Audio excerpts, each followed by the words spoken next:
오늘 여러분과 평범한 그리스도인이라는 제목으로 말씀을 나누고자 합니다. 우리는 누구나 다 평범한 사람들입니다.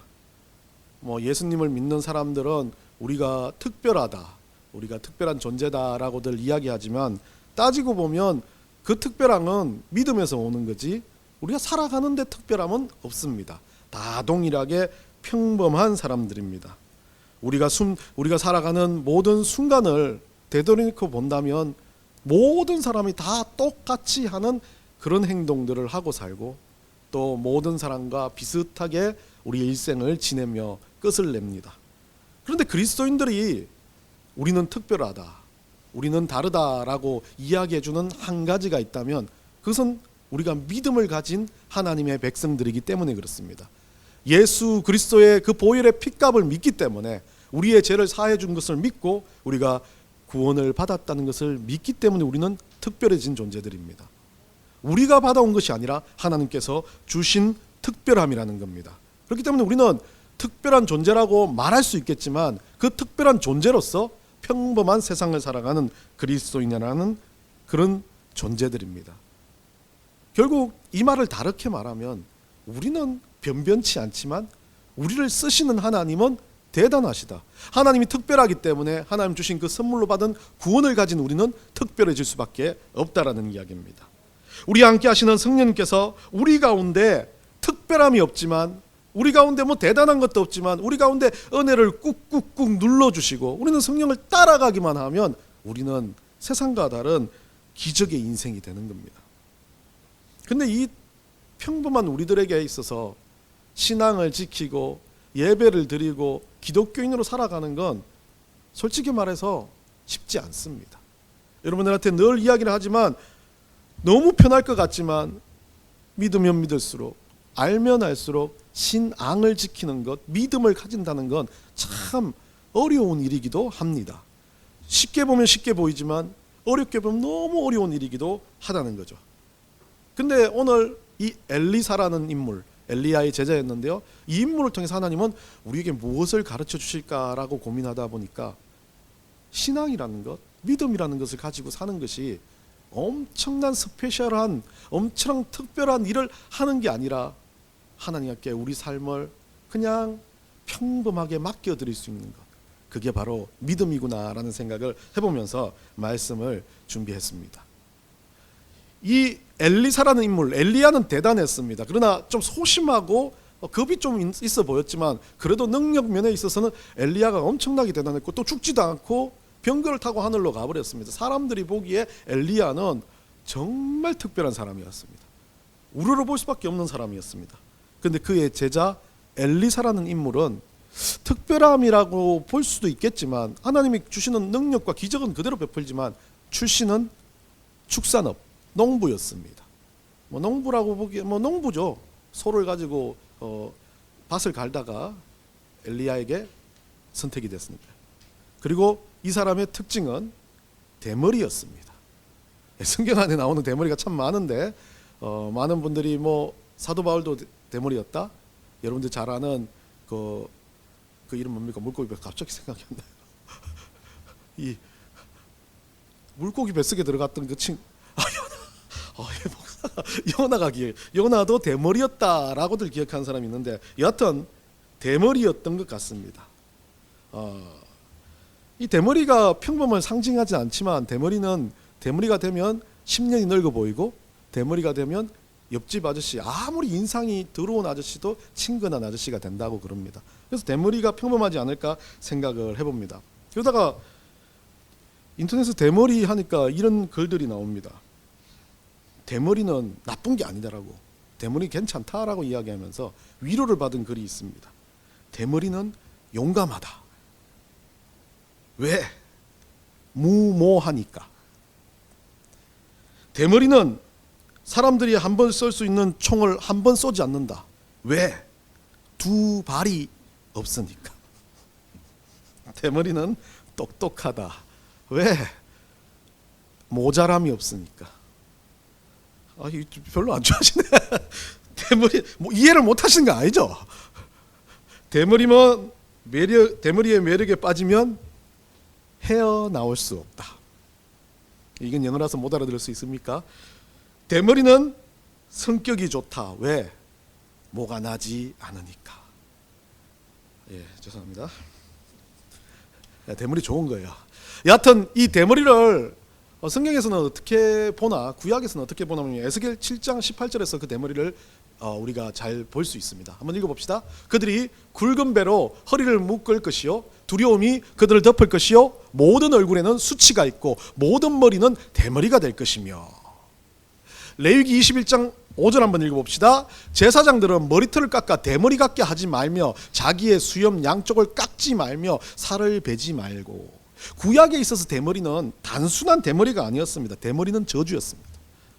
대머리는 아주 그 모든 사람들에게 있어서 오늘 에스겔에 보면 굵은 배를 허리에 툭 두르고 슬퍼하는 상황, 두려움이 덮쳐오는 상황, 얼굴의 모든 수치가 가득한 그 모습이 대머리라고 할 정도로 대머리는 아주 비천해 보이면서 아주 극도의 수치를 나타내는 모습이 대머리였다는 겁니다. 그리고 오늘날 제가 구약에 살았으면 저도 조금 있으면 이제 수치를 당할 상황이 될 그런 상황이었던 것 같아요. 이 대머리는 평범하다 못해 비천해 보이는 상황이죠. 구약에 있어서 대머리는 저주와 같은 상황이었습니다. 엘리사 위험이 없지 않습니까? 여러분들이 그렇잖아요. 기적을 딱 베풀었는데 착 쳐다보니까 머리가 대머리예요. 아우, 너무 힘든 상황에 엘리사는 하나님의 부르심을 받은 선지자가 됐던 것입니다. 엘리사 이야기를 좀 일생을 한번 살펴보고 난 다음에 오늘 본문으로 들어갈 이유를 한번 봤으면 좋겠습니다. 엘리사는 열왕기상 19장부터 열왕기하 2장에서 13장 아주 길게 많은 기록에 나와 있습니다. 이 엘리사는 여러분도 잘 아시지만 엘리야라는 그 걸출한 선지자의 제자였습니다. 엘리야가 길을 가다가 열왕기상 19장 19절에서 21절에 보면 이 머홀라 출신에 있는 엘리사가 12결이 소를 가지고 밭을 메고 있는 걸 보면서 거기에서 엘리사를 엘리야가 선택합니다. 제가 보기에는 12결이면 결이라는 말은 쌍이라는 뜻이거든요. 그럼 24마리 소 가지고 밭을 갈 정도면 상당히 부자였을 것 같아요. 분홍이었습니다. 평범한 사람이었지만 그래도 부가 있었던 사람인데 엘리야가 길거리에서 바로 자기를 쓰겠다고 하니까 그대로 따라가는 그런 모습을 보입니다. 그러면서 열왕기하 2장에 가서는 엘리야가 엘리야를 뒤로 잇는 선지자로 엘리사가 선택이 되는데 엘리야는 승천을 하고 난 다음에 이 공식적으로 요단 강가에서 이제 선지자 권위를 계승하고 엘리야를 잇는 공식적인 선지자가 됩니다. 그러면서 3번에 이제 보면 열왕기 하부터 2장 4절 2장부터 4장부터 기록됐던 이제 선지자가 되어서 초기 사역들을 이야기하고 있습니다. 첫 번째는 여리고성 물이 잘못되어 있는 그 물을 고치는 장면이 나오고요. 두 번째는 베델 소년들이 모독하는 사건이 나오는데 이것은 대머리라고 모독하는 그런 장면입니다. 이 장면 한번 먼저 읽어보실까요? 우리 열왕기하 2장 23절에서 24절입니다. 우리 한번 읽어봅시다. 엘리사가 거기서 베델로 올라가더니 그가 길에서 올라갈 때 작은 아이들이 성읍에서 나와 그를 조롱하여 이르되 대머리여 올라가라, 대머리여 올라가라 하는지라. 엘리사가 뒤를 돌이켜 그들을 보고 여호와 이름으로 저주하며 곧 수풀에서 암곰 둘이 나와서 아이들 중에 42명을 찢었더라. 좀 보면 여러분들은 이 부분을 읽으면서 많은 분들이요 생각을 좀 잘해야 됩니다. 놀림을 받았던 것만으로 42명의 아이를 쳐주겠다? 이거 잘못 생각하면 엘리사가 너무 잔인하지 않습니까?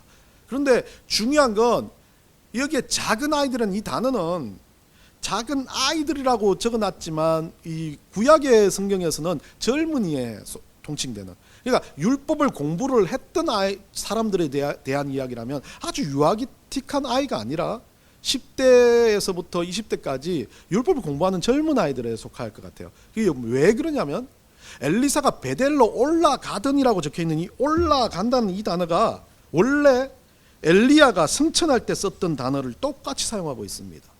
그들이 말할 때 뭐라고 말하고 있습니까? 올라가라 올라가라 하는 이 단어 자체가 지금은 엘리사가 거기서 베델로 올라가더니 그가 길가에서 올라갈 때라고 이렇게 성경 구절에 적어놨던 건 엘리야처럼 엘리사가 그 일들을 하지 못했던 모습들을 보면서 작은 아이들이 이 와가지고 율법을 가지고 엘리야를 추종했던 사람들이 엘리사를 놀리는 장면, 조롱하는 장면입니다. 조롱하는 것까지는 좋았습니다. 이들이 율법을 알고 하나님을 알고 엘리야를 조롱하든 엘리사를 조롱하든 엘리사는 별 상관이 없었을 겁니다. 그러면서 또 이들이 뭐라고 합니까? 야, 엘리야처럼 해봐, 올라가라. 똑같은 말을 하고 있습니다. 근데 엘리야처럼 해봐, 엘리야처럼 해봐, 이렇게 놀리는 겁니다. 전혀 모르는 사람들이 아니에요. 율법에 쓰여있는 단어, 엘리야에게 썼던 단어를 그대로 사용하면서 그 엘리야의 능력에 대해서 이야기하고 있는 겁니다. 그러면서 조롱하고 있을 때 중요한 건 24절입니다. 엘리사가 뒤를 돌아보니까 그들이 뭐라고요? 여호와의 이름으로 저주하며. 왜 그러냐면 엘리사가 그 뒤를 돌이켜 그들을 보고 여호와의 이름 갖고 저주를, 자기가 대머리로 놀림받았다라고 저주를 당했다고 사람을 저주한다면 선지자로서의 덕목이 없는 거죠. 이유가 뭐냐면 이들이 율법을 가지고 엘리사를 저주하는데 하나님을 저주한 것처럼, 하나님 믿음 없는 행동처럼, 하나님 저주하는 행동처럼 그 행동을 자행했다는 거죠. 그러니까 이 엘리사가 어떻게 합니까? 평범해 보이는 엘리사가 그때 했던 저주 하나로 뭐가 일어납니까? 42명이 곰에게 쳐 죽임을 당합니다. 이 사건은 단순한 사건이라기보다는 믿음이라는 것에 대해서 의미를 합니다. 믿음을 가지고 평범해 보이지만 살아가는 그 사람들이, 단순해 보이지만 그 사람들이 하는 하나의 행동 하나, 하나의 기도 한마디가 얼마나 큰 일들로 바뀌어지는지를 보여주고 있습니다. 하나님께서 개입하시는 순간 정말 평범해 보였던 그리스도인들이 능력의, 권세의 모습을 보일 수 있는 건 하나님이 개입하시는 거죠. 왜요? 자기가 수치를 당한 것보다 하나님이 수치를 당했다는 것을 엘리사가 지금 통안에서 저주한 거 아닙니까? 믿음이란 건 그런 거죠. 내가 가지고 있는 믿음은 나를 향한 믿음이 아니라 하나님을 향한 믿음입니다. 나를 위해서 믿음을 가지는 것이 아니라 내가 천국을 간다라는 그것은 너무나 좋은 선물이지만 천국을 가기 이전 우리 하나님을 따르는 백성으로서 예수 그리스도의 그 보혈의 핏값에 살아가는 우리는 평범하고 비참하고 낮은 인생들이지만 하나님의 뜻에 의해서 살아가는 백성들이라는 겁니다. 엘리사는 그것을 보여준 겁니다. 첫 번째로 보여준 모습이죠. 엘리사는 그래서 평범해 보입니다. 그러나 그 평범함은 단순한 평범함이 아니라 아주 무서운 평범함이라는 걸 보여줬던 겁니다. 그렇게 엘리사는 그 이후에 과부에게 기름 사건, 수넴 여인 이야기, 수넴 여인에게 아들이 있고 그 아들을 살리는 사건, 그리고 또 독이 들어간 죽을 해독하고 보리떡을 늘리는 20개의 보리떡으로 100명이 먹고 남음을 보여주는 일들로 첫 번째 사역들을 끝내고 난 다음에 열왕기하 5장에서 8장까지 사역의 규모가 늘어나기 시작합니다. 아람 장군과 함께 나아만 아시죠? 여러분들 나아만 장군의 문둥병을 고치는 사건 엘리사가 그렇게 명령했을 때 일어났습니다. 도단에서의 영적 전쟁, 이 뭐 똑같은 사마리아 기근 중에 기적과 예언, 수넴 여인이 다시 한번 성장했는데 그 수넴 여인에게 어떻게 합니까? 7년 동안 기근 후에 돌아온 수넴 여인에게 토지를 돌려줘서 다시 살도록 하는 뭐 희년이라든지 토지법의 회복 같은 이야기들을 하는 그 장면이 나오기도 합니다. 그리고 정치적인 역할에서는요, 뭐 하사엘과 관련해서 북이스라엘에 관련된 일들로 많이 사역을 했던 엘리사. 말년에는 어떻게 죽었냐면요, 뭐 다른 특별한 죽음은 없지만 죽었다라고 열왕기하 13장에 적혀 있는 그 장면에서 13장 21절에 어떤 일들이 나면 엘리사가 묻힌 무덤에 던져진 시체들이, 그 시체들이 엘리사의 뼈에 닿자 살이 돋아나는 것들을 보여줍니다. 그렇게 마지막을, 성경은 이 사례를 가지고 그의 사역이 죽음 후에도 하나님과의 능력에 연결되어 있음을 상징적으로 보여줄 정도로 엘리사는 어찌 보면 엄청난 기적과 같은 역사의 사역을 했지만 많은 분들이 대단한 엘리사라고 이야기하지만 저는 평범한 엘리사라고 칭하고 싶은 거죠. 그 삶이 엄청 대단한 것이 아니라 우리와 똑같이 먹고 마시고 작은 것에 충성된 사람이었다는 것을 보여주는 것이 오늘 본문이라고 생각합니다. 많은 기적의 사건들 중에 첫 번째 있었던 기적의 사건들 중에 여러 가지 뭐 물이 바뀌는 사건이라든지 죽은 자가 살아나는 사건까지를 본다면 엄청난 기적이지만 오늘은 상당히 인간적이고 평범해 보이는 사건 중에 하나입니다. 오늘 본문에요, 1절에 보시면 어떤 일이 일어났냐면 엘리사가 키우는, 그리고 엘리사와 함께 그 일들을 같이 하는 선지자 중에 한 명이 이렇게 그냥 죽었나 봐요. 그러다 보니까 남편 선지자, 지금 말하는 사역하는 사역자가 아주 지방의 소도시에 사역하다 그냥 제자 중에 한 명이 죽어버렸어요. 그 아내는 어떻게 됩니까? 그것만으로도 그냥 그렇게 부유하게 살진 않았지만 이제 돈이 다 떨어지고 아무것도 못하니까 남편이 또 선지자 제자로서 역할을 하다 보니까 빚도 졌나 봐요. 그래서 그 빚을 받으려 온 사람들이 자기 아들들을 데려가려 하는 그런 상황이 된 겁니다. 그러면서 그 여인이 엘리사한테 와가지고 오늘 뭐라 그럽니까? 부르짖어 이르되 당신의 종 나의 남편이 이미 죽었는데 당신의 종이 여호와를 경외한 줄은 당신이 아시는 바니이다. 이제 빚준 사람이 와서 나의 두 아이를 데려가 그의 종을 삼고자 하나이다 하니. 자, 그냥 단순하게 사건의 팩트만은 이야기하고 있습니다. 근데 저는 이 상황에서 그냥 이야기했겠습니까? 부르짖다라는 이다 차크란 단어를 쓰는데요. 이 차크는 그냥 부르짖는 게 아니에요. 감정에 격혀져가지고 흥분해가지고 부르짖는 겁니다. 기도할 때도 그렇게 부르짖을 때가 있지만 이건 진짜 감정에 호소해서 자기 속에 나오는 짜증과 모든 분노를 엘리사한테 지금 내뿜는 상황인 거죠. 여기서 말하는 건 내 남편이 그렇게 믿음이 좋고 그렇게 은혜를 받고 그렇게 열심히 사역했는데 나한테 남는 게 뭐냐는 거예요. 빚덩이에 이거 아들 둘까지 뺏기게 생겼는데 당신 지금 나한테 뭐 하는 거냐고. 그렇게 좋게 돌아다닐 수 있냐고. 사람들 앞에 그렇게 하나님을 좋은 말로 할 수 있냐고 할 정도로 아주 강렬하게 지금 부르짖고 있는 겁니다. 여러분, 저도 마찬가지예요. 목회자로서 살아가는 것 자체가 그렇게 좋고 대단한 건 아닙니다. 힘들고 어려운 상황들이 많습니다. 그런데 이와 똑같은 상황이 일어날 수 있어요. 제가 당장 아무것도 가진 게 없으니까 노후 대책도 힘들고 자녀들에 대해서도 공부 하나 가르칠 수 없는 상황 맞습니다. 똑같은 입장이에요. 그런데 이 상황에 나는 사역 열심히 하다가 깨꼬닥 죽어버린 거예요. 남아있는 사람들의 분노는 어떡합니까? 우리 삶에서 이런 것이 얼마나 태반입니까? 예수 그리스도를 잘 믿고 살아가서 열심히 노력했어요. 그런데 사는 것 자체는 왜 이런지 모르겠어요. 똑같아요. 남들보다 더 지독히 궁상맞게 사는 겁니다. 그러면 어떻습니까? 여러분도 차크가 튀어나오지 않습니까? 하나님 나한테 왜 이래요? 나는 지극히 평범하고 싶은데 내가 뭐 엄청난 스페셜한 거 원하지도 않았고 기적과 능력도 원하지 않았는데 나는 그냥 살아가는 게 급급해 살았는데 나는 왜 이렇게 사는지 모르겠어요 라고 할 때가 참 많이 있지 않습니까? 엘리사를 향한 정말 제자들의 아내 중에 한 명이 그렇게 부르짖고 있는 거예요. 엘리사의 머리가 없으니까 머리털을 못 끄집었던 거겠죠. 진짜 절규를 하고 있는 상황입니다. 그런데 2절에서요 엘리사는 여기에 이렇게 답합니다. 내가 너를 위하여 어떻게 하랴.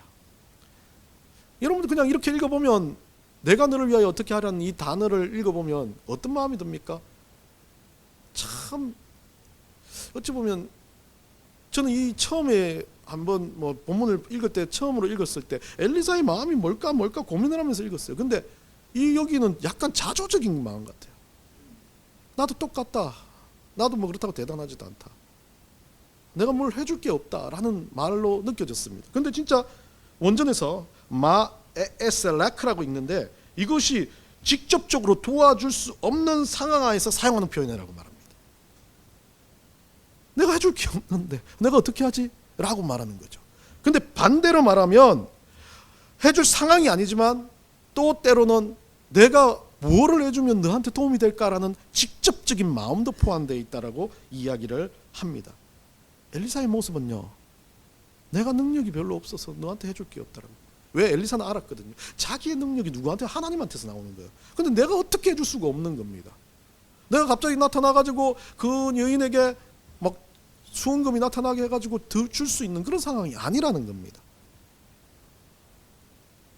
힘들지 어렵지라고 말하면서 내가 해줄 게 없어서 너무 미안하다라고 지금 말하는 것과 같습니다. 그러면서 엘리사는 뭐라고 말합니까? 내 집에 무엇이 있는지 좀 말해봐라고 묻습니다.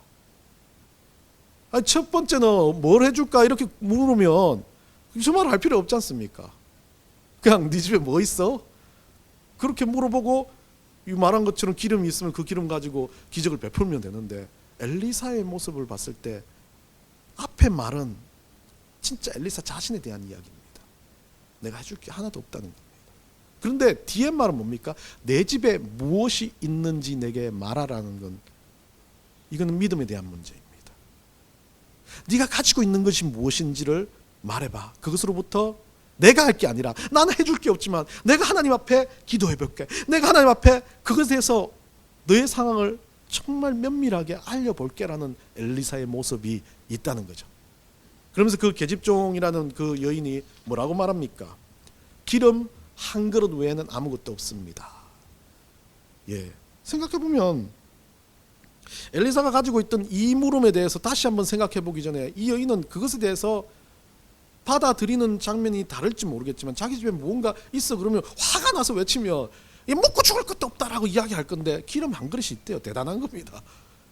물론 그 부분에 대해서 이 계집종에게 무엇이 있는지 말하라 그러면 그런 걸 왜 묻냐고 화가 날 수도 있지만 이 여인은 또 뭡니까? 그대로 고지곳대로 자기들이 가지고 있는 것을 이야기합니다. 전 다르게 바라봐집니다. 너 먹고 살 게 없고 너무 힘들고 아들 뺏기게 생겼지. 그 뺏기게 생긴 것에 대해서 내가 도와줄 거 없는데 너 집에 뭐 있어? 물어보면 뭐 이따위를 묻냐라고 생각할 수 있는 그 사람 앞에 자기가 가진 건 기름 한 그릇. 왜 그럴까요? 많은 주석학자나 사람들이 이것에 대해서 이야기를 하지 않습니다. 그런데 저는 이 기름 한 것이 왜 남아 있었겠습니까? 지금 아이들 뺏길 정도라면 아무도 가산이 탕진돼서 없는 상황인데 기름이란 것 좀 중요한 겁니다. 이스라엘 민족들에게 기름은 정말 기본적으로 우리가 요리를 할 때도 쓰지만 불을 켤 때도 쓰고 마지막에 우리가 염을 할 때 사람이 죽었을 때 그 기름을 넣기도 합니다.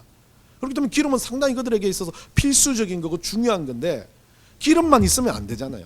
먹을 게 있어야 되는 거죠. 원래 뭐 곡식이 있다든지 다른 게 있어야 되는데 기름만 한 그릇이 있다라고 하는 건 이 여인이 가지고 있는 믿음의 표현입니다. 가장 처절한 믿음의 표현. 여러분들 잘 아시죠? 어린아이 하나가 오병이어의 기적을 일으킬 때 어린아이 하나가 가져왔던 그 작은 것 하나로 5,000명 수천 명이 먹고 또 남을 만한 기적이 일어났을 때 그 어린아이가 믿음으로 그걸 드린 겁니다. 이 여인은 뭐 한 거겠습니까? 정말 하나님 앞에서 자기가 가지고 있는 것 중에 하나 기름 한 그릇이라는 것은 하나님 앞에 그래도 남아있는 것을 가지고 드리고 싶어하는 기름, 특히 정말 기름 부음을 받았다는 풍성함의 의미를 가지고 있는 이 기름을 집에 그대로 두고 있었던 건, 팔아먹지 않고 그대로 두고 있었던 건 하나님 앞에 드릴 것 하나밖에 없다라는 이야기로 저는 들려졌습니다. 아주 평범한 집안에 다 없어지고 아무것도 없는 거, 주님 앞에 드릴 거 이거 하나밖에 없습니다. 그거 왜 묻습니까? 이건 나 이것도 하나님 앞에 드리고 죽고 싶은 심정입니다 라고 하는 믿음의 고백과 같은 겁니다. 여러분, 이 장면에서 저는 개인적으로 그리스도인들은 평범한 삶을 사는 것이지 개인적이고 이기적인 삶을 사는 것은 아니라고 저는 생각합니다. 엘리사도 그랬습니다. 그냥 그걸 개인적으로 이기적으로 물어본 게 아닙니다. 위로하고 싶었습니다. 내가 해줄 것 없지만 좀 말해봐라. 너희 집에 뭐 있는지. 그런데 그 여인은 그 물음에 대해서 하나님 앞에 드릴 것밖에 없다라는 마음으로 이야기했다고 저는 생각이 듭니다. 부르짖고 자기 남편이 그렇게 힘들게 사역했던 것을 참아내면서 자기도 이거 아니다, 난 진짜 이런 거 안 해라고 생각하지만 또 그 안에 믿음으로 그 하나님 앞에 드릴 것을 준비하고 있었던 사람이라는 거죠. 평범함은 이런 겁니다. 그리스도인의 평범함은 이런 겁니다. 내가 가지고자 하는 게 아니라, 내 이기심을 채우고자 하는 것이 아니라 하나님 앞에 드릴 것이 우선순위 되는 것. 누군가 아파하면 그 아픈 사람이 먼저 보이는 것. 나 정말 그 사람 꼴보기 싫어, 다시는 안 쳐다볼 거야 하는데 그 사람이 아프다 그러면 마음에 캥겨요. 기도하다가 생각이 나요. 그렇게 원수처럼 짜증나고 보기 싫었던 사람도 그 사람을 위해서 눈물을 흘리며 기도하고 있는 거예요. 그리스도인이라는 거예요. 엘리사도 그렇다는 겁니다. 그냥 지나갈 수도 있고 아무것도 아닌 것처럼 넘어갈 수 있는 길에 내가 너를 위해서 뭘 해줄까 고민스럽다라고 이야기할 때 그 여인은 말하는 거죠. 뭘 해줄 거 있으면 네가 해줄래가 아니라 이제 난 하나님 앞에 그냥 나도 이렇게 먹고 끝내버릴 거야. 마지막 하나님 앞에 드리고 내 인생도 이렇게 그냥 가는 거라고 생각하는 그 마음으로 자기 자신의 비참함과 평범함을 표현한 것 같습니다. 마태복음 20장 32절 34절에요. 우리 다 같이 읽어봅습니다. 예수께서 머물러 서서 그들을 불러 이르시되 너희가 무엇을 하여 주기를 원하느냐. 이르되 주여 우리의 눈 뜨기를 원하나이다. 예수께서 불쌍히 여기사 그들의 눈을 만지시니 곧 보게 되어 그들이 예수를 따르니라. 예수님은 우리의 구원자십니다. 신이십니다. 그런데 예수님이 그 여리고를 향하는 상황 중에 길가의 소경들이 예수님을 부르면서 예수님한테 막 외쳐 부르고 있으니까 예수님이 했던 말이 그거예요. 내가 너희에게 무엇을 해주기 원하냐. 엘리사하고 똑같은 말을 합니다. 그러면서 예수님은 그들을 고치실 때 어떤 전제를 둡니까? 34절에요. 불쌍히 여기사, 긍휼히 여기사. 그들이 육체가 불쌍해서요? 아닙니다. 그들이 못 먹어서요? 아닙니다. 그들이 영혼이, 그들이 예수 그리스도를 믿고 살아가기를 원하는 그들에게, 그들이 예수 그리스도를 만나게 하시는 하는 예수님의 마음이기 때문에 그렇습니다. 부유하고 이 땅 가운데서 잘 살고 이 땅 가운데서 대단한 것을 바라본 것이 아니라 이 땅 가운데서 믿음으로 살아가느냐를 예수님이 바라본 겁니다. 엘리야도 똑같았습니다. 돈으로 뭐로 해줄 수는 없지만 그 여인의 믿음을 보고 싶었던 겁니다. 그리고 그 여인의 믿음이 어떻게 됩니까? 순종으로 갑니다. 생뚱맞죠? 갑자기 그릇 빌려와가지고 그거 부어라. 아무 소용없는 것을 부어라 그러니까 얼마나 기분이 나빴겠습니까? 그 여인은 그냥 밑도 끝도 없이 문 닫아놓고 자식들하고 들어가가지고 어떻게 합니까? 그 한 그릇을 붓습니다. 그 순간 놀라운 기적이 일어나죠. 길 주변에서 빌려왔던 그릇들을 채우고 또 채워도 이 기름이 멈추지 않습니다. 몇 개를 빌려왔는지 모르겠지만 저 같으면 우리 집은 좋을 거예요. 아이들이 3명이라 나가서 3개씩 빌려오면 9배 베팅이든 죄송합니다. 이런 걸 가지고 그런 말을 해서 그렇게 넘쳐나는 것을 보면서 안에서 막 소리 지르면서 환호 쳤을 거 아닙니까? 해결책이 됐잖아요. 얼마나 기분이 좋고 대단했겠습니까? 그런데 성경 기록에는 그들이요 놀라거나 뭐 어떤 것에 대해서 어떤 방법이 아무것도 없습니다. 그냥 담담하게 그 일을 행한 것을 봅니다. 우리 한번 보십시다. 성경을 보십시다. 주보나 화면을 보시면 됩니다. 성경 4절입니다. 4장 4절입니다. 너는 내 두 아들과 함께 들어가 문을 닫고 그 모든 그릇에 기름을 부어 차는 데로 옮겨 놓으라 하니 5절입니다. 여인이 물러가서 그의 두 아들과 함께 문을 닫고 그릇을 그에게 가지고 와서 계속 붓기 시작합니다. 그릇이 다 차면 여인이 아들에게 그릇을 가져오라 이렇게 반복적으로 행동했던 것으로 보여집니다. 이 사이에 6절에 앞문간 사이에 그들이 놀란다, 그들이 뭐 그릇을 더 채웠다라는, 그들이 깜짝 놀라 멈췄다, 아무런 단어가 없습니다. 반복적으로 똑같이 약간 기계화된 것처럼 행동을 하고 있습니다. 그러면서 아들이, 엄마가 이제 또 그릇 가져오라 그러니까 아들이 말합니다. 이제 그릇 없어요. 그러니까 어떻게 합니까? 기름이 거쳐지는 것을 보고 이제 그런 상황이 됐으면 막 주님을 찬양했다, 엄청, 아니면 뭐 할렐루야 했다, 주변에 그릇을 더 빌리러 갔다, 여러 가지 이야기 있을 수 있는데 7절입니다. 7절 한번 봅시다. 7절에요.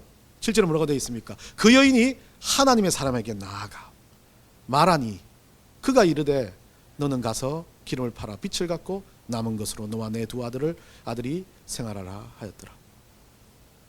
그 일어난 사건들의 모든 것들에 대해서 기름이 엄청났다, 대단했다, 홀가분한 게 아니라 기름이 부으니까 10그릇이 되었습니다라고 했을 겁니다. 왜 이야기했을까요? 처음으로 그런 기적이 일어나고 난 다음에 처음으로 엘리사에게 가서 그 이야기를 했었습니다. 우리 같으면 놀라가지고 주변 사람한테 호들갑을 떨 수도 있고 여러 가지 행동을 했을 수 있습니다. 근데 이 여인은 이게 자기 거 아니라고 생각한 겁니다. 일반적인 평범한 사람입니다. 기름을 부으라니까 부었습니다. 기름이 넘쳐났습니다. 엘리사의 기적이 일어났나 보다 라고 이야기합니다. 근데 그 기적은 내 것이 아니라 하나님 것이다 라고 이야기한 겁니다. 평범한 건 이런 거죠. 이 기적은 개인적인 게 아니에요. 모든 일이 일어납니다. 모든 사건이 살아갈 겁니다. 우리가 뭐 나이를 먹고 죽어서 천국 가는 모든 사건이 일어날 겁니다. 그런데 그 모든 일에 있어서 내가 하는 주체는, 내가 가지고 있는 주체는 그냥 하나님께서 주신 은혜로 받아들여지는 거예요. 주시면 은혜고 안 주셔도 감사하다는 거죠.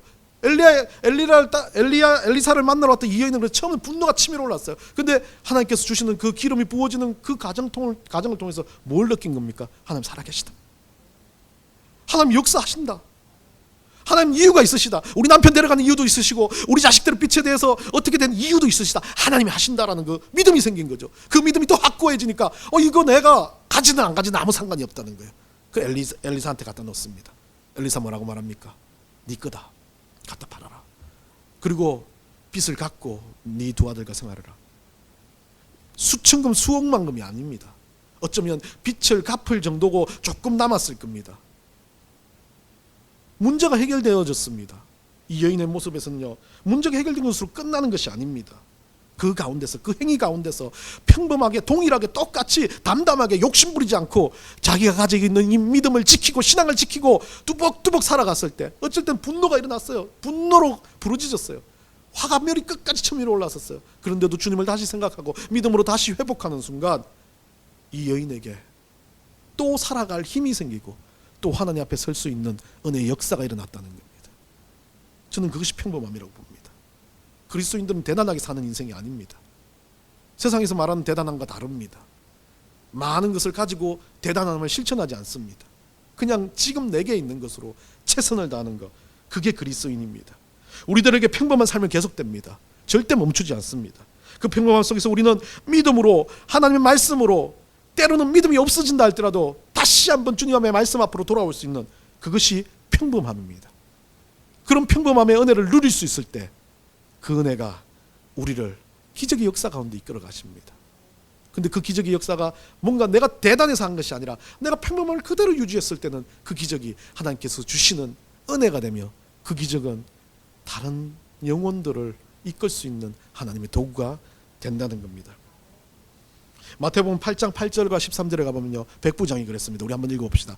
백부장이 대답하여 이르되 주여 내 집에 들어오심을 나는 감당하지 못하겠사오니 다만 말씀으로만 하옵소서. 그러면 내 하인이 낫겠사옵나이다.